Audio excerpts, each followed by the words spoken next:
રવિવારે ક્યાંય જવાનું થાય એટલે અઘરું થઈ જાય. એમાંય સવારે જવાનું હોય અને એમાંય મુક્તિધામમાં જવાનું હોય. પણ આપ સૌ અહીં ઉપસ્થિત છો કારણ કે સમાજ અને પર્યાવરણ માટે લાગણી છે. એટલે અત્રે ઉપસ્થિત જિલ્લા પંચાયતના સભ્ય કિશોરભાઈ, ગોકળબાપા, વાલભાઈ અને ગામના સરપંચ અને આપ સૌ વડીલ અને ભાઈઓ, આપ સૌને એમ થશે કે આ પ્રકૃતિ પ્રેમી, પર્યાવરણ પ્રેમી કેમ નામ વાપરે છે. કારણ કે જે લોકોને લાગણી છે એ હાજર છે અહીંયા.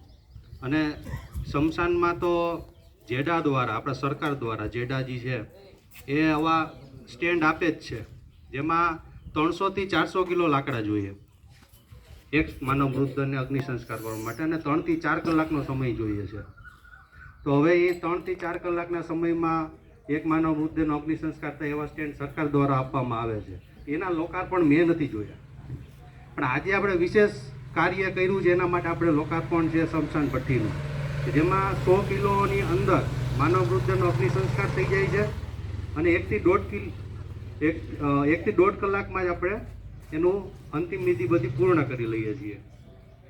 એટલે આ ભઠ્ઠીમાં સમય પણ બચે છે અને પર્યાવરણને પણ ફાયદો થાય છે. એટલે આપણે આ બધાને એવું કહીએ છીએ કે ભાઈ પર્યાવરણ પ્રેમી લોકો છે એટલે આપણે બધા હાજર થયા છે. હવે ભઠ્ઠીના શું ફાયદા છે એ બધું અર્જુનભાઈએ વાત કરી, કિશોરભાઈએ વાત કરી, એમાં આપણે ઊંડું ઉતરવું નથી. પપ્પા એમ કહે કે આપણો એક જ મુદ્દાનો, મેન મુદ્દાનો કાર્યક્રમ સ્મશાન ભઠ્ઠી, એટલે હું મેન મુદ્દા પર જ આવું. આપણી સરકાર ઈચ્છે તો હું ન થાય. 1000ની નોટ બંધ કરવી હોય તો બંધ કરી દે, 2000ની નોટ ચાલુ કરવી હોય તો ચાલુ કરી દે, પાછી 2000ની નોટ બંધ કરવી હોય તો બંધ કરી દે. કાશ્મીરમાં 370ની કલમ હટાવી તો હટાવી નાખે, અને રામ મંદિર બનાવવું હોય તો બનાવી નાખે, સ્થાપિત થઈ જાય. સરકાર ઈચ્છે તો બધું થાય. એટલે મારી સરકારને, તાલુકા પંચાયત અને જિલ્લા પંચાયતના સભ્ય છે એને આજે હું દરખાસ્ત રાખું છું કે આ ભઠ્ઠી કાર્યરત છે, સક્સેસફુલ છે, તો અન્ય ગામમાં કમસે કમ 4 થી 5 ગામમાંના સ્મશાનમાં આ ભઠ્ઠી મુકાવે અને એમના હાથે આ કાર્ય થાય. તો આ શાસન કાર્ડ અત્યારે એમનો છે, બરાબર છે. હવે એમાં એ સારું કામ કરશે તો આવનાર પેઢી બધી એને યાદ કરશે.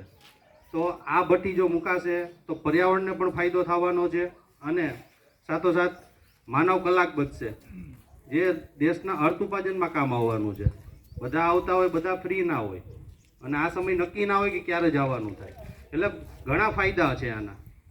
તો અને માણસ જે છે ને બધા પોતાના માટે વિચારતા હોય છે કે આજે આપણે ગાડી ક્યાંય મૂકીને આવ્યા છે તો છાંયો એક ક્લાસ ઝાડવા નીચે ગોતીને મૂક્યો તો અહીંયા ઝાડવું કામ આવે પોતાના સ્વાર્થ માટે. પણ આપણે સમાજના સ્વાર્થ માટે જરીક વિચારવાનું છે કે એ જ ઝાડવું છે, આખી જિંદગી એને કાર્બન ડાયોક્સાઇડ લીધો છે, ઓક્સિજન આપણને આપ્યો છે, હવે એની અંદર એ સમાયેલો પડ્યો છે.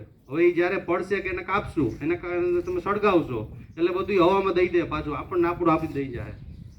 એટલે આપણે એને સળવા નથી દેવાનું, એને આપણે જમીન દોષ થઈ જશે તો એ જમીનને ફળદ્રુપ બનાવશે. એટલે એના ઘણા ફાયદા છે, એ બધા આપ જાણો છો, આપ ખેડૂત છો. તો મારી અત્રે બધાને એ જ અપીલ છે કે જેમ બને તેમ જ્યારે પણ આ ભઠ્ઠીનો ઉપયોગ વધારે થાય અને લાકડા વધારે બચે તો આસપાસના ગામ છે અને જે કોઈ લોકો છે તેને આ ભઠ્ઠી વિશે વધારે માહિતી આપતી રહેવી, જેથી આ ભઠ્ઠીનો ઉપયોગ વધારે થાય અને આપણા દેશને ફાયદો થાય. જય હિન્દ.